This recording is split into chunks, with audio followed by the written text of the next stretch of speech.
बिस्मिल्लाहिर्रहमानिर्रहीम। अस्सलाम वालेकुम। आप देख रहे हैं यूट्यूब चैनल आम सी बातें। तहरीक लब्बैक को इंतखाबात से बाहर करने की साजिश और हफीजुल्लाह अलवी साहब का किरदार, इस वीडियो में हम इसी के मुतालिक बात करेंगे। नाज़रीन कराम, आपसे गुजारिश है कि आपने पूरी वीडियो देखनी है और उसके बाद फैसला करना है कि जो कुछ मैंने कहा है वो दुरुस्त है या नहीं।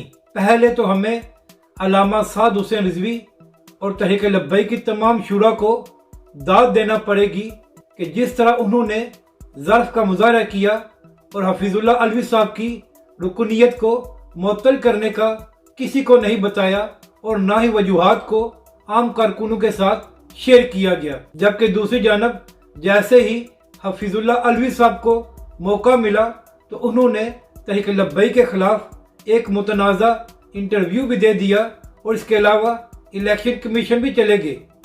अब यहाँ पर कुछ लोग ये कह रहे हैं कि हफीजुल्लाह अलवी साहब अल्लामा साद हुसैन रिजवी के तो साथ हैं, लेकिन उन लोगों के खिलाफ हैं जो अल्लामा साद हुसैन रिजवी को गलत मशवरे दे रहे हैं। तो यहाँ पर अर्ज ये करनी है कि तहरीक लब्बैक की जानब से इलेक्शन कमीशन में इंट्रा पार्टी इलेक्शन की जो तफसील जमा कराई गई है, तो क्या उस पर अल्लामा साद हुसैन रिजवी के साइन मौजूद नहीं है? और हफीजुल्लाह अलवी साहब ने जो इलेक्शन कमीशन में दरख्वास्त दी है तो उन्होंने वहाँ पर लिखा है कि जिन लोगों ने ये बोगस रिपोर्ट जमा कराई है तो उनके खिलाफ कार्रवाई की जाए। तो आप मुझे बताएं कि जिस शख्स ने इस रिपोर्ट पर साइन किए हैं क्या उसके खिलाफ कार्रवाई नहीं होगी? तो क्या फिर हफीजुल्लाह अलवी साहब अल्लामा साद हुसैन रिजवी के खिलाफ भी इलेक्शन कमीशन नहीं गए? और दूसरी बात यह है कि अगर इलेक्शन कमीशन हफीजुल्लाह अलवी साहब की दरख्वास्त पर अमल करते हुए तहरीक लब्बैक के खिलाफ कार्रवाई करता है और तहरीक लब्बैक का इंतखाबी निशान वापस ले लेता है, तो आप मुझे बताएं इससे तहरीक लब्बैक या अल्लामा खादिम हुसैन रिजवी अलैहि रहमा के मिशन की क्या कामयाबी होगी? और यहाँ पर अहम बात यह है कि कुछ अरसे बाद पंजाब में बलदियाती इंतखाबात होने हैं और सब जानते हैं कि पंजाब तहरीक लब्बैक का मजबूत गढ़ है।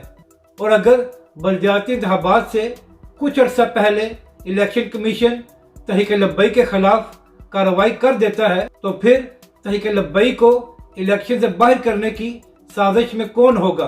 और क्या इसका फ़ायदा तहरीक लब्बैक के मुखालफों को नहीं होगा? तो फिर कुछ लोग किस तरह ये कह रहे हैं कि हफीजुल्लाह अलवी साहब ने कोई गलत काम नहीं किया? अपनी राय का ज़रूर इजहार करें कि आपको ये वीडियो कैसी लगी और हमारे इस चैनल को भी सब्सक्राइब करें।